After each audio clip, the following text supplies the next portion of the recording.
Hey, Melinda and Mellissa. So good to see you guys. You guys were part of Little Lights way back in like 1995. When Little Lights started in Northwest DC on 14th Street, you guys were one of the first students to sign up. Do you remember what ages you were when you first started? Probably 8. It's been like 6 or something. Okay. Just tell us a little bit about what you're up to these days. I am currently a facilitated telemedicine medical assistant to do home visits for those individuals that are unable to come into the clinic. I actually just went back to school to get my bachelor's in public health. Melinda, let's hear from you. Currently, I work as a language access coordinator for the Department of Employment Services. My role is mainly to ensure agency-wide compliance with the DC Language Access Act of 2004. I'm going to school to major in human relations, hopefully be able to use that to advocate for more resources for higher education, especially within the Latino community. Share a memory that you have of Little Lights. I have 2 memories that I am very, very fond of, and I treasure going to the Church of the Nazarenes. It's right there on 16th Street.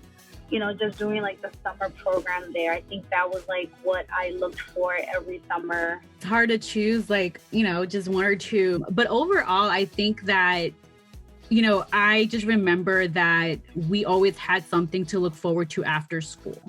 That we knew we were not going to be left home alone, that, we would be amongst other kids, that we would be amongst you all, that provided just so much, empowerment, and poured so much into us. A lot of memories for me, like that I, even into adulthood now, I'm just so ever grateful and thankful for, because without you guys, we probably wouldn't have any of these memories or have had any of these experiences. Thanks for all that you said. It brings back memories for me too. But why do you think it's important for Little Lights to keep going and growing? Especially here in DC with everything that's going on in the neighborhoods, just having that safe space, that shelter where we feel non-judged.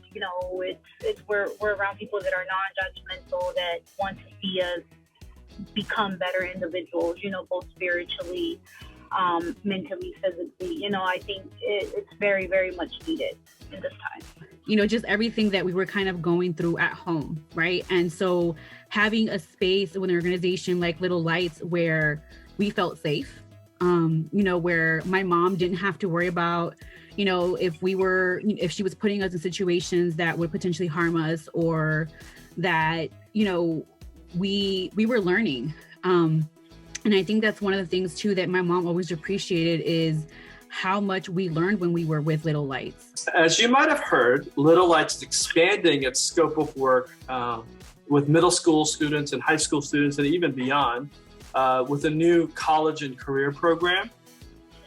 How might have a program like this helped you when you were teenagers? As a first generation Latina and, not having parents or family members that were familiar with the education, especially higher education system here in the United States, it's so important. Individuals that come from, underserved, minoritized communities, we don't always have access to all those resources. You may be first generation in terms of being first in your family to even, go to college, to graduate from high school, to get a GED. And so navigating that entire system is so complex, it's so complicated.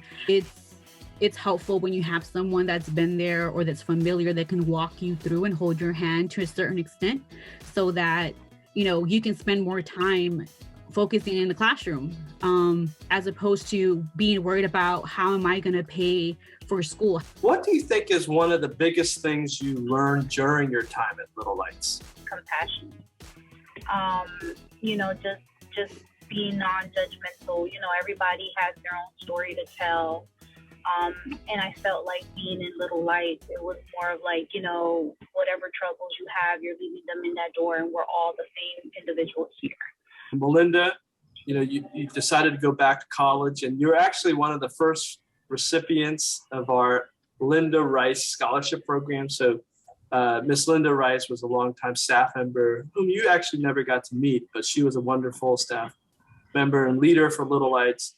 And she passed away during the pandemic. And so we named the scholarship after her, the Linda Rice Scholarship. And so, Melinda, you were one of the first recipients of that to get your undergrad degree. And I definitely want to say thank you and just also give kudos to you. And again, just remind folks and, just how huge your heart is, right? And how far you're willing to go. I was freaking out. I was nervous. I was, in a place where I thought that I would not be able to complete my degree. And now because, of you, I am able to.